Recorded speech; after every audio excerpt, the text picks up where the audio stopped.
Welcome to Reading Bear. Today we've got a story where OP's ugly work truck sparks a full-on neighborhood showdown with a clipboard warrior who swears she's saving property values. I've owned exactly one flashy thing in my life, and it wasn't flashy on purpose. It was a beat-up pickup with faded paint and primer patches I sprayed myself. It wasn't pretty, but it always started. It hauled tools, and it never once complained about a Saturday dump run. The body looked tired, sure, but the engine was clean, the brakes were new, and the tires were honest. I parked it in the driveway like I had since moving in. Our place is the kind of neighborhood where the brochures say community a lot. There's a little park, mail kiosks with tiny roofs, and a set of rules thick enough to stop a nail gun. They call it a homeowners association, but it mostly functioned like a polite suggestion machine. Don't leave cans out. Don't build a neon sign. Trim your hedges so the mail carrier doesn't need a machete. That was the vibe. It stayed that way until the day my neighbor decided my truck offended her eyeballs. She was new, but everyone already knew her. Some people just refused to be unknown.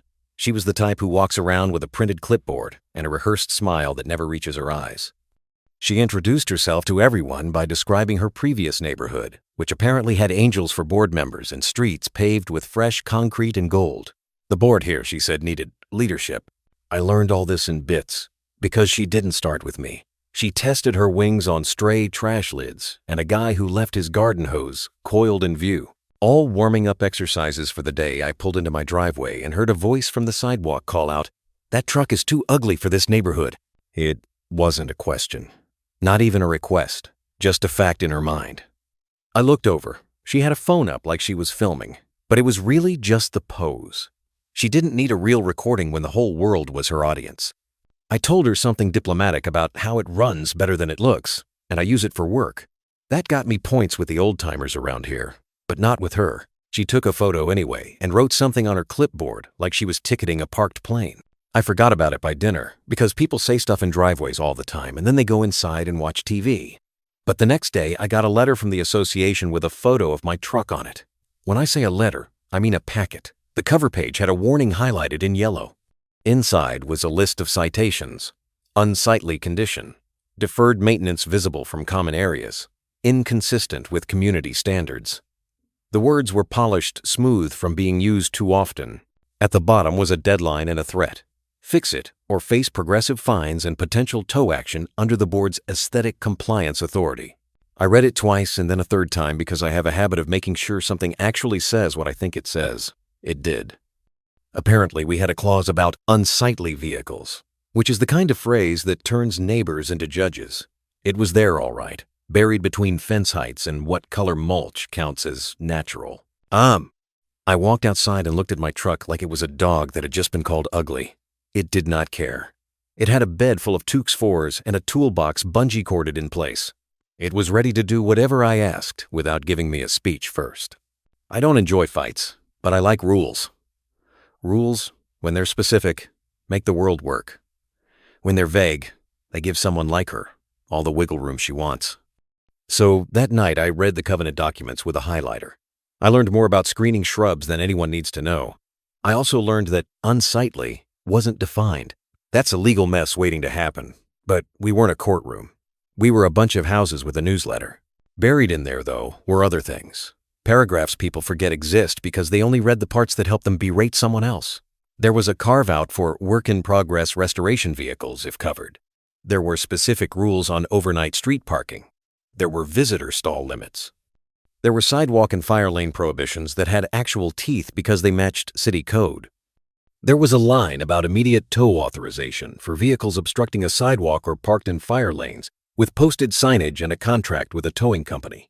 That part wasn't subject to warnings first. Safety beats aesthetics every time. I made a plan that started small. I bought a fitted cover for the truck. Nothing fancy, just the kind that slides over the cab and bed and cinches. The rule said covered vehicles were fine if they didn't leak and weren't actively being worked on in the driveway for more than a few hours at a time.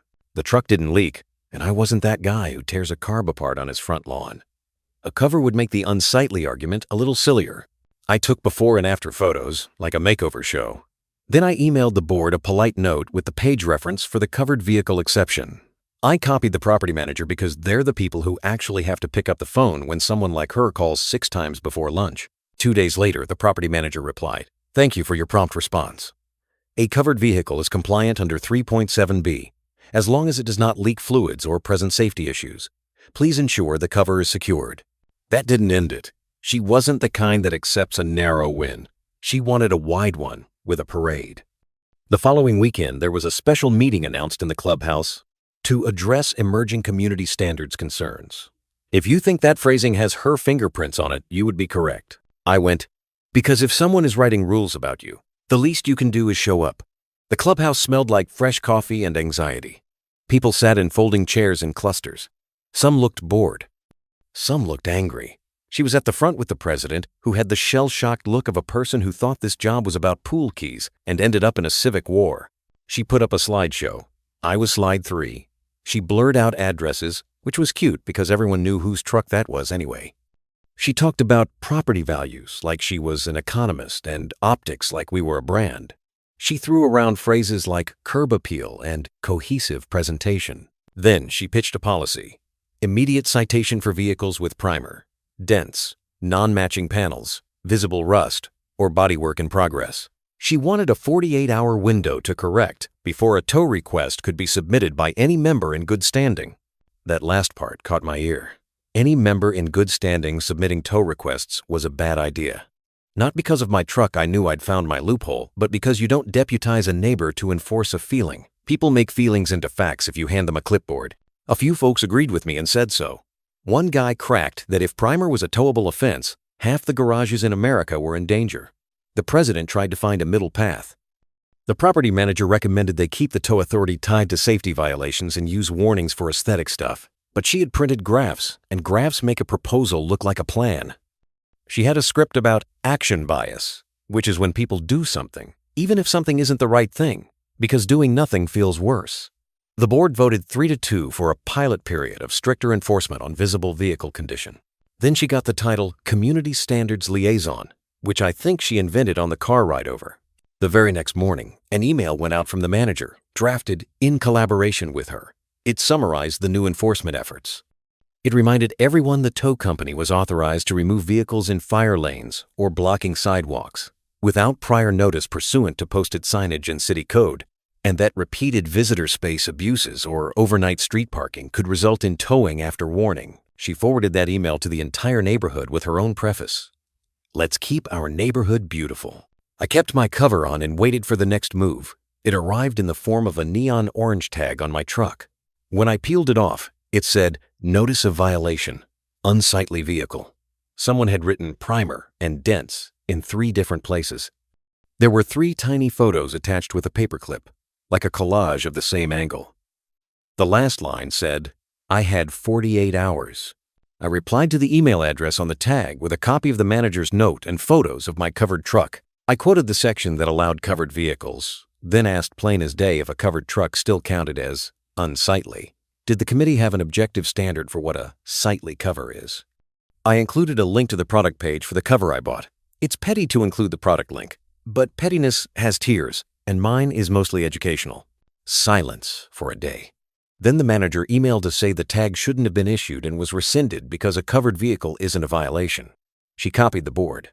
She even mentioned, we need to be careful with unspecific criteria. That should have, in a normal world, slowed things. It sped them up instead. The next weekend, I came home from a lumber run to find a tow truck backed into my driveway. The driver was sliding the flatbed down like it was a show. She stood on the sidewalk with her arms folded. The orange tag was back, but this one had 2 extra words. Tow scheduled. I parked on the street for a second and walked up. The driver nodded hello. He looked annoyed at life in general, but especially at the 2 of us. I asked him to hold on while I grabbed the paperwork that said a covered vehicle was allowed. He shrugged and said, I'll wait, like he meant, I won't fight you if you have a document that saves me an argument. I brought out the emails. He read them. He read the part about fire lanes and sidewalks being towable offenses, and the rest being enforceable by warning and fine. He looked at her. She started monologuing about standards and pilots and how the board empowered her.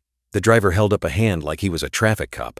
Ma'am, he said, trying to end it, I only tow for safety or if management authorizes.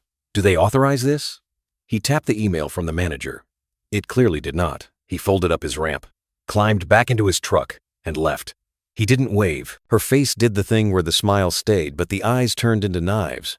I thanked her for her concern and told her, again, the truck runs great and I keep it covered because the rules allow it. That was as much as I said. It didn't matter because she was talking over it anyway.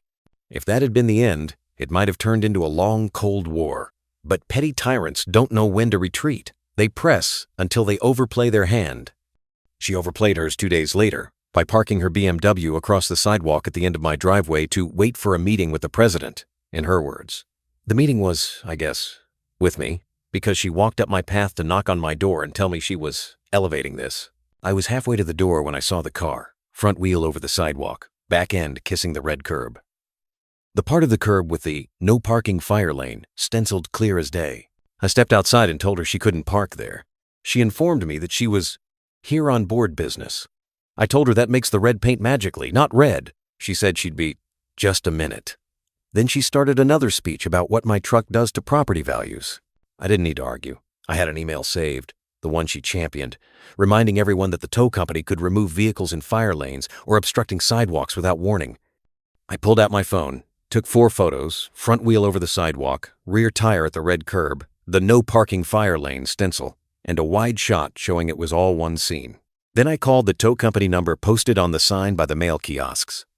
Not because I wanted her day ruined, though that was a bonus, but because the rules, as written and as she publicized, said that's what we do about safety hazards. The dispatcher asked for documentation. I emailed the 4 photos with timestamps. I forwarded the community email as a courtesy because sometimes the tow guys get flack from board members who say one thing and mean another.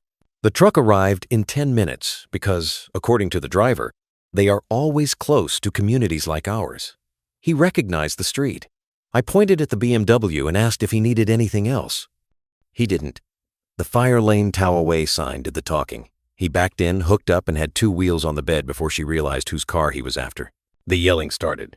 It moved through predictable stages. First shock, "That's my car." Then accusation, "You can't tow that." Then bargaining, "Give me 5 minutes to move it." The driver was calm. He said the words they always say, "It's already on the hook." That's tow truck for, "Do you want to pay the release fee here or pay more at the yard?" She demanded the manager. She demanded the president. She demanded the police. None of those demands change red paint into regular paint. The driver showed her the sign like she had never seen a sign before. He pointed to the part about fire access and the city code. He didn't need to mention her own email because I wanted to save that for dessert. She paid the on-the-spot release fee. But here's the thing. You can't just roll a BMW off a flatbed when it's parked over a sidewalk and into a fire lane. The driver had to reposition. It was comical in a way that probably doesn't read well to people who don't like schadenfreude. But I'm not a saint, and I laughed in my chest where it's quiet. She moved the BMW barely and parked partly into the visitor stall with her back end still close to the curb ramp for strollers. She did it with the kind of theatrical sigh people do when they think the world owes them a better spot. Then she stomped over and delivered a fresh speech about harassment. She called me a truck guy, like it's a slur. I didn't argue. I forwarded the photos and the tow receipt to the manager with a 1-line note. FYI, this was a fire lane and sidewalk obstruction. I included the line from her beloved email about immediate tow authorization. I didn't CC her because she was already CC'd on her own temper. The manager replied with something neutral like, "Thanks. Safety takes priority." That would have been that, if she hadn't escalated again. She didn't like being the subject of the rules she promoted. She filed a harassment complaint against me with the board, citing how I weaponized the rules in a punitive manner. Weaponized. That was her word. The irony was strong enough to power a blender.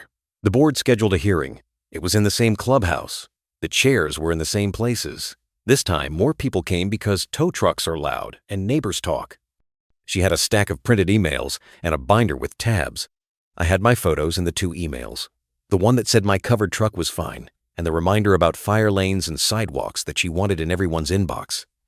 I brought a copy of the covenant paragraph about objective standards, because I'm not above being a teacher with a red pen. She went first. She talked about tone. She talked about the spirit of the rules. She talked about beauty in neighborhoods. She made it sound like I had personally spray-painted graffiti across her view. She never said she parked in the fire lane, but the photos were there, so she kept it vague. She said I could have given a courtesy knock. She didn't mention she knocked first, but that detail didn't help her, so it didn't exist. Then it was my turn.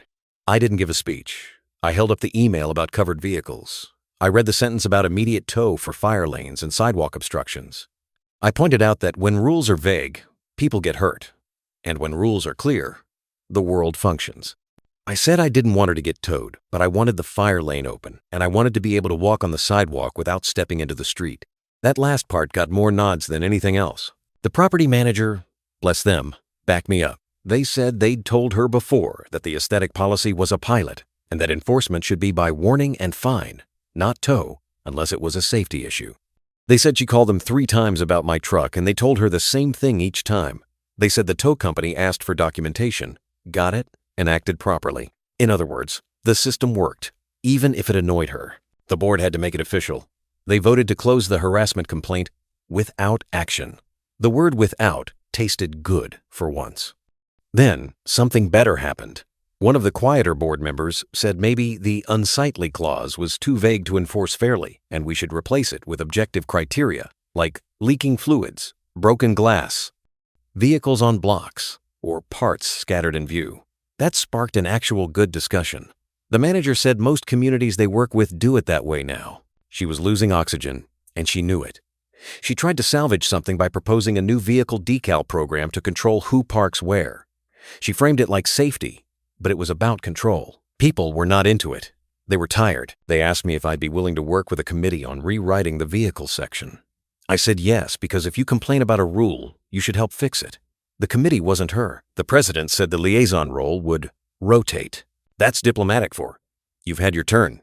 That night, in the quiet after the meeting, I sat in my garage next to the old pickup and thought about how dumb it is that adults need referees to share a street. Then I remembered humans are humans. We like living near each other and we don't like each other's stuff. A good set of rules is like a fence that keeps out goats but lets the air through. Too tight and everyone suffocates. Too loose and the goats eat your garden. In the weeks after, the committee met a few times. We ate cookies from the guy on the corner who bakes when he's stressed. We picked a red pen through the vehicle section. We wrote a list of objective things: fluid leaks, broken windows, abandoned status, expired tags. We left the covered vehicle allowance because that was sensible and solved what people claimed to care about.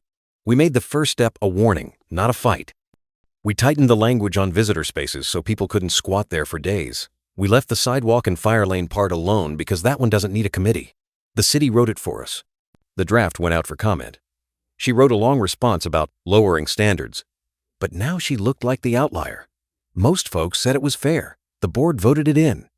The manager updated the signs near the mail kiosk to clarify the safety towing rules so nobody could pretend they didn't know. The next month was quiet in a way I didn't know I missed. The truck stayed under its cover. I only uncovered it when I had to load it or change oil, and then I did it quick, during daylight, like the rules said. Nobody left me a tag. Nobody sent me a packet. People nodded at me when I walked the dog, not because we're best friends, but because relief is contagious. There was one more beat in this story, because life likes thirds.